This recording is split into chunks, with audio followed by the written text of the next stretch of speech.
LEGO Star Wars The Skywalker Saga. This is the Phantom Menace, so it's the beginning of the prequel trilogy, and it's also going to be the beginning of the final 3 movies of this game at long last, so hopefully these videos will be up in a reasonable time, but we'll see. So as usual, these levels are probably going to range anywhere from about 2 to 10 minutes long, and this one's about 8 minutes long.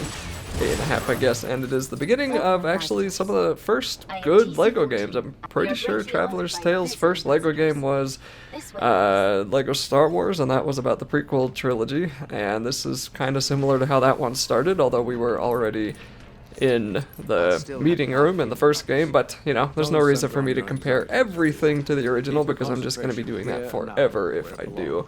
And we're going to be following the silver droid here all the way into the meeting room. I don't... okay, yeah, there he is. I was like, I don't know where Obi-Wan is, but he's right there, right behind us, watching Qui-Gon bring himself to an early grave. And then we'll just go through this hallway. One thing I think I will mention that I noticed while I was editing these videos is that the prequel trilogy seems to really favor a lot of walking, and this is going to be the beginning of that. So I sped up a lot of it, but I also tried to keep some of it in because I don't know, if I sped up every single bit of walking that we did in this game, all of the videos would be about 5 minutes long, and you know, we can have some that are a little bit longer from time to time, right? Okay, so here we are inside the meeting room, and we're gonna wait for the people to show up now, or the room has to get gassed first, I think. And it was, maybe there is some references in this room to the first LEGO game, but I don't know, I was kind of expecting a little bit more references to the first LEGO game, other than the fact that it's a LEGO Star Wars game, but you know, the dancing chairs, that was a thing in the first one, but we didn't have to put the chairs back, I don't think. Maybe we did, but that was part of it. And then after some time, the gas is going to come into the room, and we'll just have to, you know, try not to die now, because they're going to try to gas us and then immediately give us lots of ventilation and attack us with droids. And I actually forgot, having played the other 6 movies first, I forgot how much fun it is to attack a bunch of LEGO droids with a lightsaber. And it's just way more, like, fun to fight these robots than it is to fight the clones, and I was kind of happy I got to play through the prequel trilogy again. So here's some more walking going down the hallway. There's a... what do they call those? Droideka? They are sadly not very strong. I remember them being a little bit harder to deal with in the original LEGO game, but I think in the original one you just had to, like, ground pound, and then their shield would come down after like 3 or 4 ground pounds, but that one you just whack him 3 times and he's dead. And we have to go through a lot of these doorways with Qui-Gon's lightsaber. And then we're back inside of the hangar here, and after the magic of editing, we are now on Naboo. And we ran into Jar Jar already, so he's going to be talking to us and leading him to Gunga, whatever the heck his Gungan city is where we're going to be going. And then I think we're just going to end up doing even more walking down there. I think he's talking quite a lot right now. Oh, now he's talking. I think he was silent before, but as I mentioned 1,000 times, and I'll just keep saying it because some people sometimes just don't know, you know, I have to talk so I don't get infinitely copyright hit with this stuff.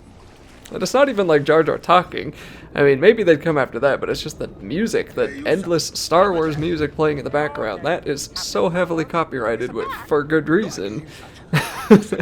But you have like 5 seconds of it show up on a radio on a camcorder that you've made, and they'll detect it. Like, it's amazing how accurate the stupid detection system has gotten over the years, because it went from being really atrocious to now it's a lot more robust, unfortunately, for content creators.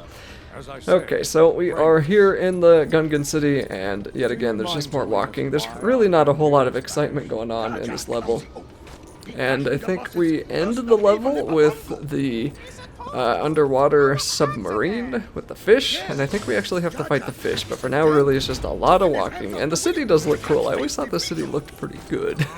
Kind of one of those other things that I mentioned before where, you know, in the Star Wars movies a lot of the scenery is great. It's just sad that the story behind it isn't that great. And generally, I actually like the prequel movies. I think they're okay. I don't really like Phantom Menace. I think this was one that I actually fell asleep during the theater.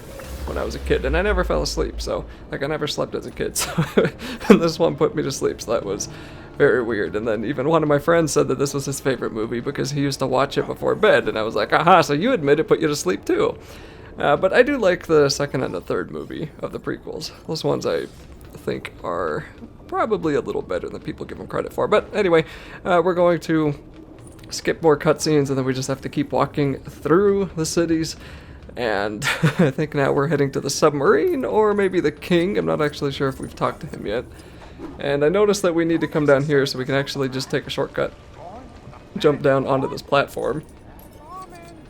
So I guess we probably already talked to the king, so we'll just head to the submarine now. And for some reason, Jar Jar's the only one who can follow the push the buttons in the correct order terminal. And once that is done, we'll head through. Yes, there's a submarine, and then we'll skip another cutscene, and now we have to fight a big fish. So this is a big fish, and we're just going to start shooting him. I think we start shooting him. Does this thing have guns? This thing has something on it. Yes, we are shooting him with stuff. Okay, I guess I don't actually know what we're hitting him with. Maybe torpedoes? Must be torpedoes. He's going to attack you, and you're going to need to push the button that comes up on the screen to dodge it. And it's not really any more complicated than that. And there's a couple of mini kits that we could probably start aiming for if you really want to get those. And I'm just not aiming for them at all because I'm not going for 100%. But it looks like that one got hit in the crossfire, so I got that one mini kit. And then this guy's going to get eaten up by the bigger fish because we all know how that one works. And then we'll do a little bit more auto swimming.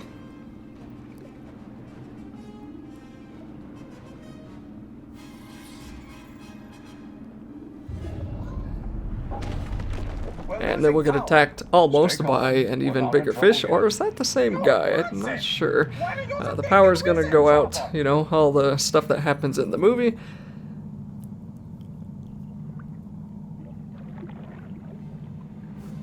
Power's back.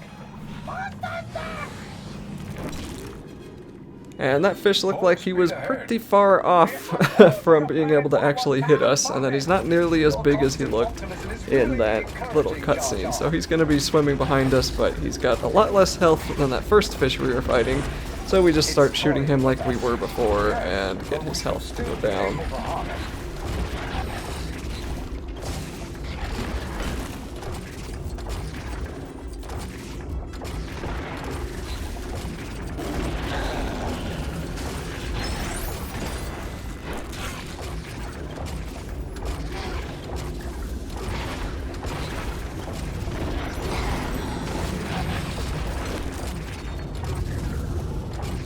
And once we get far enough, he will also get eaten by a fish who's very happy that we are attracting his dinner to him, and that'll be the end of the first level of Phantom Menace.